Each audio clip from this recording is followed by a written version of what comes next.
Hi friends, आपका स्वागत करते हैं नए वीडियो में। चलिए आज का पहला प्रश्न देखते हैं। ये सीक्वेंस में मत जाइएगा क्योंकि सीक्वेंस अलग अलग है। मैं सारे क्वेश्चन सिलेक्ट करके लाया हूँ ना, इसलिए नंबर अलग अलग दिखाई देगा, उसका टेंशन ना लीजिएगा आप लोग। आज का पहला प्रश्न है, निम्नलिखित में से कौन सा देश यह भारत के साथ सबसे कम स्थलीय सीमा बांटता है? तो इसका राइट आंसर हो जाएगा म्यांमार। ठीक है, चलिए अगले प्रश्न की ओर। रेलवे आधिकारिक संरचना के लिए इस समय विदेशी प्रत्यक्ष निवेश की सीमा है, तो सही आंसर हो जाएगा इसका 100, यानी ऑप्शन नंबर 3। ठीक है, निम्नलिखित में से कौन सा किसी देश के व्यक्तियों की आय विषमता ज्ञात करती है? तो इसका सही आंसर हो जाएगा आपका लोरेंज वक्र, यानी ऑप्शन 1। ठीक है, अगला प्रश्न है, राष्ट्रीय राजमार्ग योजना कब शुरू की गई? तो इसका सही आंसर है आपका 2001 में शुरू की गई, यानी ऑप्शन नंबर 4। ठीक है, अगला प्रश्न है आपका, पीली क्रांति का किससे संबंध है? तो इसका सही आंसर हो जाएगा तिलहन, और इसी के साथ इसका ऑप्शन हो जाएगा ऑप्शन नंबर 2। चलिए अगले प्रश्न की ओर चलते हैं। भारत में उत्पाद की नई कितने प्रतिशत काफ़ी निर्यात की जाती है? तो इसका सही आंसर हो जाएगा आपका -70, और यानी कि ऑप्शन नंबर 2। अगले प्रश्न की ओर चलते हैं। दुर्गापुर इस्पात कारखाना इसकी सहायता से स्थापित किया गया, तो इसका सही आंसर हो जाएगा इंग्लैंड, यानी कि ऑप्शन नंबर 3। ठीक है, चलिए फ्रेंड्स इसी के साथ अगले प्रश्न की ओर चलते हैं। अगला प्रश्न है आपका, किस वर्ष के बजट में जीएसटी का पहली बार उल्लेख किया गया था? तो इसका राइट आंसर हो जाएगा आपका 2006 और 7 के बजट में पहली बार जीएसटी का उल्लेख किया गया था। इसी के साथ इसका आंसर हो जाता है ऑप्शन नंबर 1। चलिए अगले प्रश्न की ओर चलते हैं। अगला प्रश्न है आपका, राष्ट्रीयकरण से पहले स्टेट बैंक ऑफ इंडिया यानी एसबीआई जो आपका बैंक है, क्या नाम था?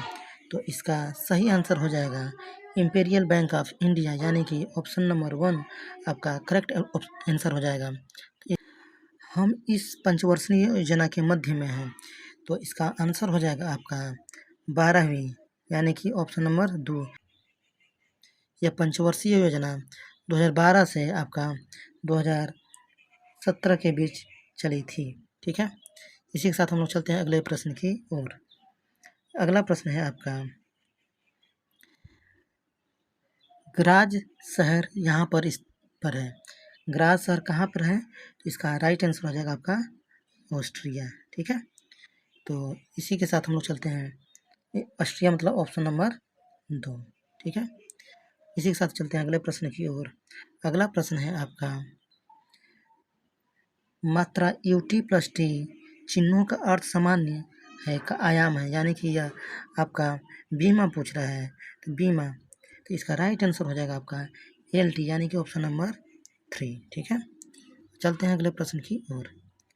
अगला प्रश्न है आपका, क्लासिकल भौतिकी के नियम इन कणों पर लागू होते हैं जिनका आकार है, तो इसका राइट आंसर हो जाएगा आपका, बड़ा होना चाहिए इसका जो कण का आकार है 10 के पावर -8 से, तो इसी के साथ इसका आंसर हो जाता है ऑप्शन नंबर 2। ठीक है, चलते हैं फ्रेंड्स अगले प्रश्न की ओर। क्वेश्चन नंबर 64 है आपका, कार का एक पहिया जो सड़क पर चल रहा है, इसका राइट आंसर हो जाएगा आपका 64 का ऑप्शन नंबर 2। ठीक है, इसी के साथ हम लोग चलते हैं अगले प्रश्न की ओर। अगला प्रश्न है आपका, ध्वनि की गति न्यू और माध्यम का घनत्व पी के मध्य यह संबंध है। ठीक है, तो इसका राइट आंसर हो जाएगा आपका ऑप्शन नंबर 2। ठीक है, ये आपका राइट आंसर है, तो आप इसे देख लीजिए। चलते हैं इसी के साथ अगले प्रश्न की ओर। अगला प्रश्न है आपका, बैगनी प्रकाश के लैम्ब्डा का परास नैनोमीटर में है। ठीक है, तो इसका राइट आंसर हो जाएगा आपका 66 नंबर का 450 से 500 नैनोमीटर, यानी कि ऑप्शन नंबर ए आपका राइट आंसर हो जाएगा। ठीक है, इसी के साथ चलते हैं अगले प्रश्न की ओर। एक रोगी के शरीर के अंदर देखने के लिए क्या उपयोगी है? तो इसका सही आंसर हो जाएगा आपका प्रकाशीय तंतु, यानी कि ऑप्शन नंबर 3 आपका सही आंसर हो जाएगा। ठीक है, इसी के साथ चलते हैं अगले प्रश्न की ओर। अगला प्रश्न है आपका, उत्तरी गोलार्ध में सबसे लंबी रात्रि कब होती है?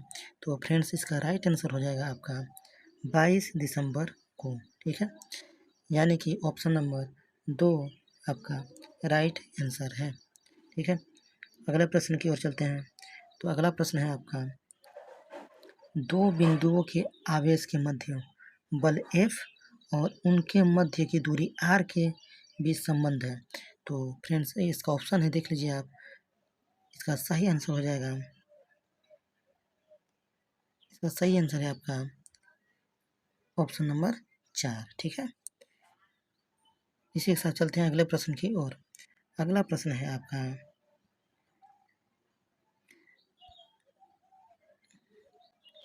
एक लोह चुंबकीय पदार्थ के लिए उसकी चुंबकीय सुग्राह्यता के लिए सत्य है। प्रश्न कह रहा है कि एक लौह चुंबकीय पदार्थ के लिए उसकी चुंबकीय सुग्राह्यता के लिए यह सत्य है। तो क्या सत्य है? इसका राइट ऑप्शन हो जाएगा अधिक। ठीक है, इसी के साथ चलते हैं अगले प्रश्न की ओर। अगला प्रश्न है आपका, जब प्रकाश दूसरे माध्यम के अंदर जाता है तो इसका राइट आंसर हो जाएगा उसकी आवृत्ति में परिवर्तन नहीं आता। ठीक है, यानी कि इसका ऑप्शन नंबर 2 सही आंसर है। इसको देख लीजिए। अगला प्रश्न है आपका, चक्रण क्वांटम संख्या के कितने मान संभव है? यानी कि आपका स्पिन क्वांटम नंबर का मान पूछा है। स्पिन क्वांटम होता है प्लस हाफ और दूसरा होता है माइनस हाफ। ठीक है, माइनस हाफ। तो इसका सही आंसर हो जाएगा आपका क्या? ऑप्शन नंबर 1 है। 2 वैल्यू होते हैं इसके और राइट आंसर हो जाएगा ऑप्शन नंबर 1। इसी के साथ चलते हैं अगले प्रश्न की ओर। एक धातु के फास्फेट का सूत्र MHPO4 है, इसके क्लोराइड का क्या सूत्र होगा? तो आपको बताइए इसका क्लोराइड का क्या सूत्र है? तो इसका राइट आंसर हो जाएगा आपका MCl2, यानी कि ऑप्शन नंबर 3 है आपका वो राइट आंसर है। ठीक है, अगला प्रश्न देखते हैं हम लोग। अगला प्रश्न है, किसमें sp संकरित कार्बन है? तो इसका सही आंसर हो जाएगा आपका ऑप्शन नंबर 3। ऑप्शन नंबर 3 आपका सही आंसर हो जाएगा, यानी कि CH ट्रिपल बॉन्ड CH है आपका। हाइड्रोजन बम इस पर आधारित है, तो नाभिकीय विखंडन पर आधारित है या नाभिकीय संलयन या परिग्रहण अभिक्रियाएं पे या कृत्रिम तत्वांतरण पे?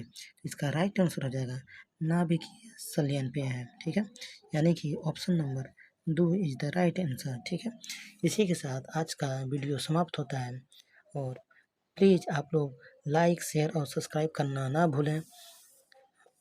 मिलते हैं हम लोग अगले क्लास में नए वीडियो के साथ।